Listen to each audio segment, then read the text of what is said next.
அனைவருக்கும் வணக்கம். உங்கள் கார்த்திகா. இன்னைக்கு நான் புக்கில் என்ன மாதிரினா நேரத்தை பணம் ஆக்கலாம் அந்த மாதிரி புக்கு இன்னைக்கு நான் படிக்க ஆரம்பித்தேன். படிக்கும்போது மற்றவங்களுக்கும் அதை சொல்லிக்கிட்டே பண்ணும்போது ஸோ அவங்களுக்கும் லைஃப்பில் வந்து நம்மளுக்கு படிக்க சொல்கிறதுக்கு ஒருத்தங்க இருக்காங்கன்னு இருக்கும்ல, அந்த மாதிரி தான். ஏன்னா நீங்கள் லைப்ரரிக்கு போக இப்போ டைம் இருக்காது.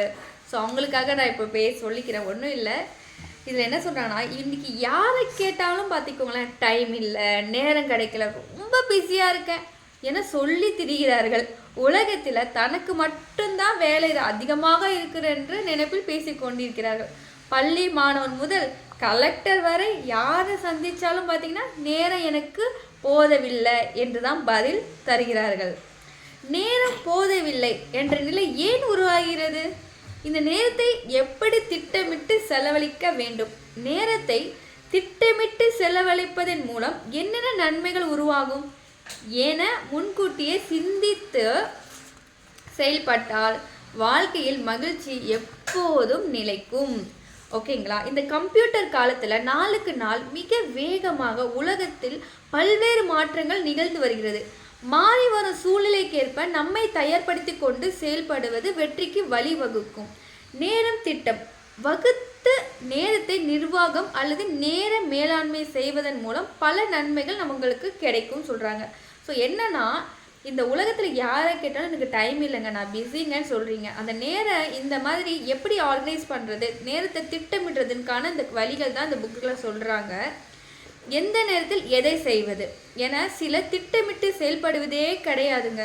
ஸோ காலையில் 6 மணிக்கு எழுந்து 8 மணி வரை செய்தித்தாளில் விலாவாரியாக படித்து வீண் அரசியல் பேசி நாட்களை நகர்த்துபவர்களும் இருக்கிறார்கள்.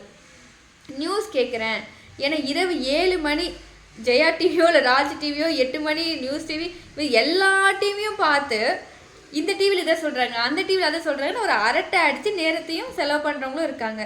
ஸோ இந்த மாதிரி வாழ்க்கையில் வந்து வெற்றி பெற்றவர்களுடைய வாழ்க்கை கூர்ந்து கவனிச்சிங்கன்னா ஒரு உண்மை வந்து வெளிப்படும் அப்படின்னு சொல்கிறாங்க. அது என்னன்னா, நேரம் தவறாமை அப்படின்னு ஒரு கொள்கை அவங்க வச்சுருப்பாங்க. குறிப்பிட்ட நேரத்தில் குறிப்பிட்ட வேலையை தொடங்கி குறிப்பிட்ட நேரத்தில் சிறப்பாக முடிப்பதை கால தவறாமை என குறிப்பிடலாம்னு சொல்கிறாங்க. ஸோ புகழ்பெற்ற சிந்தனையாளரான ஜேம்ஸ் ஆலன் நேரத்தோட முக்கியத்துவத்தை மிக தெளிவாக விளக்குறாரு. அது நான் உங்களுக்கு சொல்கிறேன். நேரத்தோட தன்மை நீங்கள் அறிந்து கொள்ள வேண்டும். நேரம் வந்து உங்களை உயிர் போன்றது, தெரியுமா? அந்த நேரம் போச்சுன்னா கிடைக்காது. இப்போ ஒரு செகண்ட்ஸ் போயிடுச்சு, அவ்வளோதான். திரும்ப அந்த செகண்ட்ஸ் கிடைக்குமா? திரும்ப நீங்கள் பண்ண முடியுமா? நோ.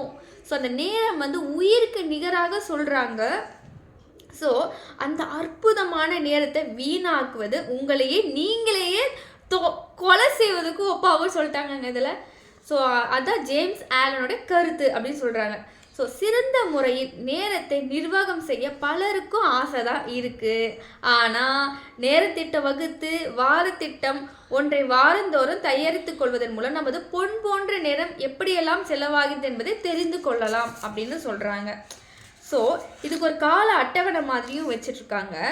அந்த கால அட்டவணையில் பார்த்திங்கன்னா திங்கள், செவ்வாய், புதன், வியாழன், வெள்ளி தேதியை போட்டுக்கிட்டு தொலைபேசியில் பேச்சு எத்தனை நேரம், செல்ல வேண்டிய இடங்கள், சந்திக்க வேண்டிய நபர்கள், இதர வேலைகள், குறுகிய கால குறிக்கோள்கள், உதவும் செயல்கள், நீண்ட கால குறிக்கோள்கள், இந்த மாதிரி ஆக்சுவலி கால அட்டவணை மாதிரி போட்டோம்.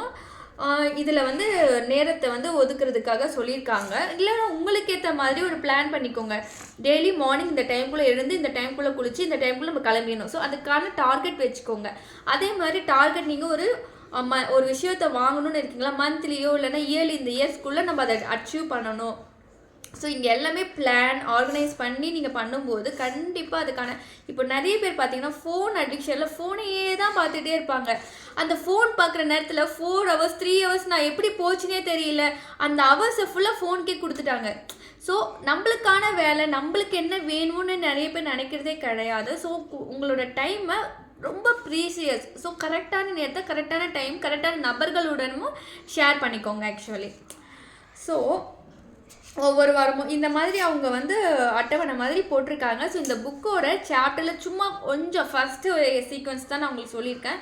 ஸோ நான் வந்து அடிக்கடி லைப்ரரி போவேன், நிறைய புக்ஸ் படிப்பேன். ஸோ எனக்கு வந்து புக்ஸை பற்றி மற்றவங்கக்கிட்ட ஷேர் பண்ணி சொல்கிறதுல ரொம்ப ஆர்வம். ஸோ நீங்களும் இந்த மாதிரிலாம் இன்ட்ரெஸ்டாக இருக்கீங்க. நான் எந்த புக்ஸ் ஆக்சுவலி நான் எடுக்கிற புக்ஸ் எல்லாமே கொஞ்சம் யூனிக்காக தான் இருக்கும், டிஃப்ரெண்ட்டான வியூவாக தான் இருக்கும். ஸோ டோன்ட் வரி, நீங்கள் என்னுடைய கருத்துக்களை நீங்கள் கேட்கணும் அப்படின்னு நீங்கள் நினச்சிங்கன்னா இந்த சேனலை நீங்கள் சப்ஸ்கிரைப் பண்ணிக்கோங்க. நான் டெய்லியுமே ஒரு வாரத்தில் எனக்கு டைம் கிடைக்கும் போது சாரி நானே பாருங்க டைம் சொல்கிறேன். ஸோ கண்டிப்பாக இந்த மாதிரி புக்ஸோடைய கண்டென்ட்டு முக்கியமான பாயிண்ட்ஸும் நான் ஷேர் பண்ணுறேன். உங்கள் லைஃபுக்கும் கண்டிப்பாக அது சக்ஸஸ்ஃபுல்லாக இருக்கும். So don't worry, be positive, take care, good night, have a nice day, bye.